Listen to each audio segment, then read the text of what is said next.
پښتنو سره د پاکستاني ریاست منافقت د سلګونه پښتنو قاتل روانوار رسما آزاد شو. دا چې منظور پښتين څه ویلي جزئیات هم دلته وګورئ او چینل سبسکرایب کړئ. په داسې حال کې چې پاکستاني ریاست پر پوځ د نیوکو له امله علي وزیر د 2 کلونو راهیسې زنداني کړی خو روانور بیا آزاد ګرځي.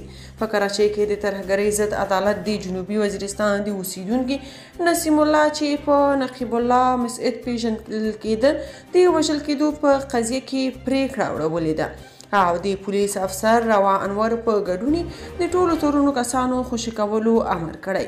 د کراچۍ په زندان کې دننه عدالت د جنوري پر 23 په خپله لنډه پریکړه کې ویلي چې د ناکافي ثبوتونو له کبله د کراچۍ د ملر سیمې د پولیسو پخوانی مشر روانور په ګډون ټول 25 پولیسان بری کوي.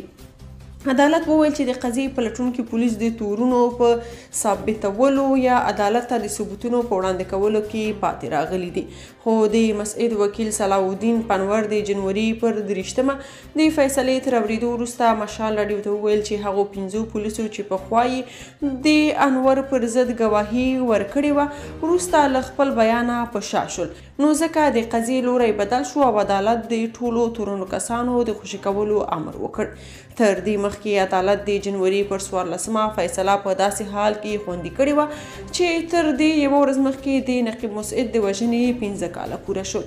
منظور پښتين ویلي چې حقیقت خو دا دی چې پاکستاني ریاست ته د پښتون وینه هیڅ ارزښت نه لري ځکه خو داسې قاتلین آزاد کیږي. د نقیب الله مسعد د وژنې په مقدمه کې روانور او نور 4 پولیس په ضمانت خوشي دي. 14 پولیس زندانیان دي. که تاسو په دې اړه څه نظر لرئ په کومنټ کې شریک او چینل سبسکرایب کړئ.